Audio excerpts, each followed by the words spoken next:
Hello जी, good morning, Radhe Radhe. तो बस अभी बजे थे लगभग सुबह के 6, तो मैं 6 बजे उठी थी। और यहाँ मैं सबसे पहले भगवान जी को प्रणाम कर रही हूँ अपने मन में ही।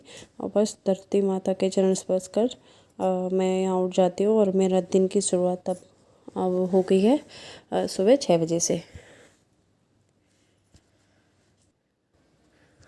और अब मैं आ गई हूँ रसोई में पानी लेने के लिए। और यहाँ पे जैसे जितनी देर पानी गर्म होता है ना, तो उतनी देर में एक दो जैसे आर्टिकल वगैरह जो होते हैं, तो मैं यहाँ पे देख लेती हूँ।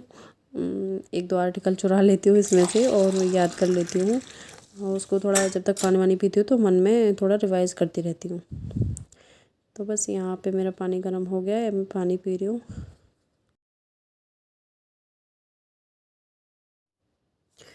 तो बस सुबह सुबह मैं पी रही हूँ गर्म पानी। सुबह सुबह गर्म पानी ज़रूर पीना चाहिए, इससे बहुत फ़ायदा मिलता है। तो यहाँ बस सबसे पहले मैं गर्म पानी ही पीती हूँ और उसके बाद मैं अपने बाकी के काम शुरू करूँगी। अब नहाना धोना पूजा पाठ, उसके बाद सब करने के बाद फिर मैं बेटी को स्कूल भेजना है। वो सब करने के बाद फिर मैं अपने पढ़ाई शुरू करती हूँ। और उसके बाद ही अपने टारगेट बना के उसके बाद ही मैं अपनी वीडियो अपलोड करती हूँ। आज हमारी टारगेट का डे 3। और कल का टारगेट मेरा हो गया था कंप्लीट। और कल का टारगेट जैसे छोटा ही था। और मैथ में मैंने कल टारगेट नहीं रखा था क्योंकि नंबर सिस्टम का ही मैं कई सारे चैप्टर हैं, तो मैंने नंबर सिस्टम का ही रिवीजन किया था। इस वजह से मैंने कल मैथ का टारगेट नहीं रखा था, तो वो जल्दी से कंप्लीट हो गया था।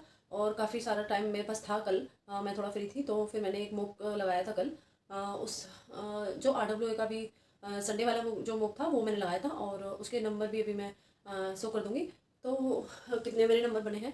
और कल का मॉक ना मैंने बहुत कल मेरे को बिल्कुल भी टाइम नहीं बचा था, क्योंकि कल मैं बीच बीच में कई बार मेरे को बीच में उठना पड़ा था। लगभग 4 से 5 बार मैं बीच में उठना पड़ा था। और फिर जितनी बार भी मतलब उसको रिज्यूम करके फिर से शुरू करते हैं ना, तो फिर उसका टाइम फिर से शुरू हो जाता है। मतलब वो एक क्वेश्चन एक से ही वो हो जाता है, तो जिसकी वजह से उसका वो फिर से हमें सेव करने होते हैं सारे क्वेश्चन। तो इस वजह से मेरे को पूरा टाइम लग गया था उसमें और टाइम नहीं बचा था। तो अब बात करते हैं हम आज के टारगेट के बारे में। आज का टारगेट, तो आज है टारगेट का डे 3 और कुछ इस तरह से है मेरा आज का टारगेट। जैसे कि हमने कल संधि और वर्णमाला का रिवीजन किया था, तो आज मैं स्वसंधि मतलब स्वसंधि 5 है उनके जो भी पहचान से रिलेटेड क्वेश्चन है वो सारे क्वेश्चन लगाऊंगी और वर्णमाला के भी सारे क्वेश्चन लगाऊंगी। और समाज का आज मैं मतलब समाज को आज रीड करूंगी और स्वर और स्वसंधि और वर्णमाला के क्वेश्चन लगाऊंगी, जिससे ये इसका मेरा रिवीजन अच्छे से हो जाए। और थोड़ा ध्यान देखो, रिवीजन ना साथ के साथ करेंगे तभी हमें मतलब आगे के लिए याद रहता है। अगर हम सोचे कि पहले एक बार पढ़ लेते हैं फिर दोबारा से पढ़ेंगे तब रिवीजन, तो ना वो पढ़ने का कोई मतलब ही नहीं रहता है, क्योंकि वो साथ के साथ हम फिर भूलते चले जाते हैं। और यही अगर हम एक से दो बार इनको साथ के साथ रिवाइज करेंगे तो ये लंबे टाइम तक हमें याद रहेंगे। इसलिए मैं तो याद करने का ये ही फॉर्मूला अपनाती हूँ, जिससे मुझे बहुत अच्छे से याद हो जाता है। कोई भी चीज़ इस तरह से बहुत आराम से याद हो जाती है कि जैसे अभी मैं सबसे पहले स्वसंधि को पढ़ा, उसके बाद मैं तुरंत के तुरंत जैसे जैसे एक पढ़ लिया, दो पढ़ लिया, तीन पढ़ लिया, तीन के बाद में फिर पहले को मैं जो फर्स्ट में जो भी पढ़ा मैंने उसको मैं रिवाइज करूँगी बिना देखे। फिर उसके बाद में दो तीन और पढ़ लूँगी, फिर सेकंड को रिवाइज करूँगी। इस तरह से मैं रिवाइज करती हूँ। तो एक बार में याद करने पर लगभग 15 से 20 दिन याद रह जाता है। और उसके बाद में बाकी मैं बीच बीच में भी चलते फिरते जैसे उसको नोट डाउन तो कर लेती हूँ, तो चलते फिरते एक बार देख लेती हूँ। जैसे जब मुझे याद नहीं आता है तो कुछ काम कर रही हूँ तो मैं कोई भी टॉपिक ले लेती हूँ अपने माइंड में ही और उसका रिवीजन करती रहती हूँ। जितना याद आता जाता है उसको रिवाइज करती रहती हूँ मतलब अपने माइंड में ही। और जो नहीं याद आता है उसको उस टाइम पे छोड़ देती हूँ। जैसे कुछ काम कर रही हूँ तो रिवाइज कर रही हूँ दिमाग में, और जैसे उसके बाद में जो भी टॉपिक मैं भूल रही हूँ तो उसको मैं तुरंत फिर अपने नोट्स में से देख लेती हूँ। तो इस तरह से अच्छे से याद हो जाता है। और जब हम माइंड में रिवीजन करते हैं ना, उसको फिर नहीं भूलते हैं। इसके बाद में मैंने रखा है रीजनिंग। तो रीजनिंग में आज मैं करूँगी कोडिंग रिकॉर्डिंग के कुछ क्वेश्चन, क्योंकि कोडिंग रिकॉर्डिंग वैसे तो देख के ही होने वाला वो है, मतलब नकल वाला चैप्टर है एक तरह से कह सकते हैं, लेकिन प्रैक्टिस इसके लिए बहुत ज़रूरी है। तो इसलिए कोडिंग रिकॉर्डिंग के कुछ क्वेश्चन करूँगी रीजनिंग में। और मतलब आज का जो चैप्टर रखा है वो रखा है मैंने डाइस का।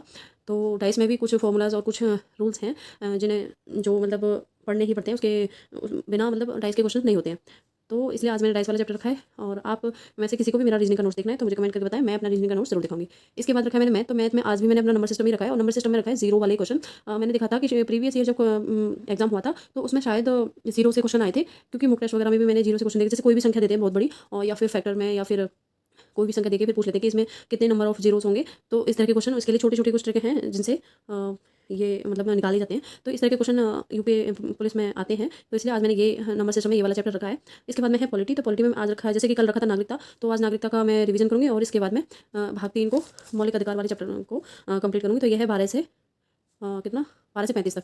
तो ये सारे आर्टिकल मैं याद करूँ, क्योंकि इसमें कुछ तो याद ही है और ये तो मतलब बेसिक ही हैं, तो ज़्यादातर मुझे लगता है सबको याद ही होंगे। जिनको याद नहीं है तो वो उनको 2 से 3 बार पढ़ने पड़ेंगे तो याद हो जाएंगे। और अगर आप चाहते हैं कि 1 से 2 बार में ही पढ़ने पे याद हो जाए, तो मुझे तो ये खान सर से मैंने मतलब पॉलिटी पढ़ी थी सबसे पहले, तो उन्हीं की क्लासों से मुझे याद हो गए थे। तो आप भी उनकी क्लास ले सकते हैं। और हाँ, पॉलिटी के लिए भी मैं एक चीज़ बताना चाहूँगी कि अगर आप एक ही क्लास में पूरी फुल पॉलिटी मतलब करना चाहते हैं, सारे आर्टिकल्स वगैरह और जो महत्वपूर्ण केस जो हुए हैं वो सब, और प्रस्तावना में जितनी भी, जैसे कुछ शब्द हैं कि ये किसने बोला था, ये किसने बोला था, इस तरह के, तो बहुत ही अच्छे से पॉलिटी करा रखी है। एक चैनल है यूट्यूब पे, द स्टडी जोन करके है, तो पॉलिटी मैं अभी वहीं से कर रही हूँ। और बहुत ही अच्छी, क्योंकि पॉलिटी ना मैं पहले भी पढ़ चुकी हूँ, तो इसलिए अभी मेरे को सिर्फ रिवीजन करना है, तो इसलिए मैं पॉलिटी को मतलब बस ईयरफोन लगा के सुनती रहती हूँ कान में, जब जिस टाइम मैं काम वाम करती हूँ या फिर बच्चे के साथ हूँ या फिर उसको पढ़ा रही हूँ, तो अपना मतलब कान में ईयरफोन लगाया और थोड़ा सुनती रहती हूँ। मैं जैसे कुछ निकल जाता है तो बैक करके फिर से सुनती हूँ। इस तरह से मैं अपनी पॉलिटी को कंप्लीट कर रही हूँ इस टाइम। तो पॉलिटी वो एक ही क्लास है 3 से 3.5 घंटे की, बहुत ही अच्छी पॉलिटी करा रखी है। मैं यहाँ उसका एक पिक शो कर दूँगी अभी इसमें वीडियो में। तो बहुत ही अच्छी मुझे मतलब उनकी, और हाँ, उन्होंने जैसे कुछ चीज़, कई सारी चीज़ें ना ट्रिक से भी करा रखी है। मैंने पंचायत वाला टॉपिक उससे किया था, नगर पालिका पंचायत ये सब वाले टॉपिक उसी से किए थे, तो काफ़ी अच्छी ट्रिक से उन्होंने करा रखे हैं। तो मैं मतलब वो हो जाएगा तो आपको बता दूँगी, तो आप भी वहाँ से कर सकते हैं। और मैं ये कोई प्रमोशन नहीं कर रही, बस मुझे पढ़ने में मतलब अच्छा लगा, ट्रिक छोटी छोटी अच्छी लगी, तो कुछ मैंने उनकी कॉपी की ट्रिक और कुछ अपनी बनाई, जिससे मुझे पंचायत वाला जो चैप्टर था वो एक बार में ही याद हो गया था। और इसके बाद मैंने रखा है जीके। तो जीके में आज, क्योंकि फर्स्ट डे जीएसटी वाला टॉपिक रखा था, तो जीएसटी का रिवीजन करेंगे आज। तो बस आज का कुछ टारगेट इस तरह से है। तो अभी मैं बात करती हूँ अपने मॉक टेस्ट के नंबर के बारे में।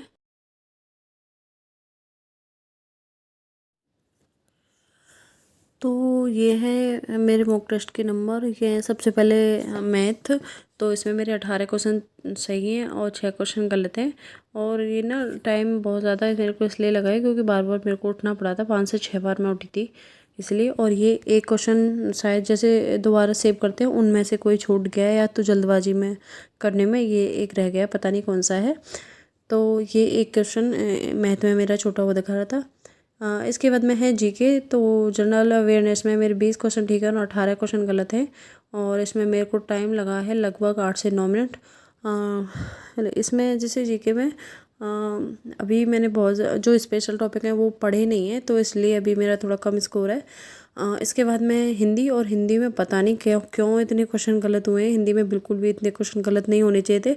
हालांकि इनसे 3 से 4 क्वेश्चन मेरे लिए थोड़े से कन्फ्यूजन वाले थे, क्योंकि वो एक तो 1 से 2 क्वेश्चन मेरे शायद पैराग्राफ में गलत हैं, और 1-2 क्वेश्चन और इधर से तो इस तरह से गलत हैं, और 2 शायद सिली मिस्टेक हुई थी, इसकी वजह से गलत थे हिंदी में। और अब आ जाते हैं रीजनिंग में। तो रीजनिंग में है 39 क्वेश्चन ठीक हैं और 11 क्वेश्चन गलत है, जो बहुत ज़्यादा हैं। इस पे रीजनिंग में मुझे अब थोड़ा प्रैक्टिस की ज़रूरत है, इस वजह से बहुत ज़्यादा क्वेश्चन गलत हो रहे हैं। तो ओवरऑल मेरे 214 मार्क्स बने हैं 300 में से। 107 क्वेश्चन ठीक है और 142 क्वेश्चन गलत है, और ये अनअटेम्प्ट रहा है, ये पता नहीं कौन सा छोटा है। तो बस आज के मार्क्स मेरा इतना है, और बहुत ही कम मार्क्स हैं। परसेंटाइल आप देख सकते हैं 65.17 परसेंटाइल है, तो अभी बहुत मेहनत करने की ज़रूरत है। तो बस आज के लिए इतना ही, मिलते हैं नेक्स्ट वीडियो में। तो thank you so much, bye bye, take care, please like share and subscribe.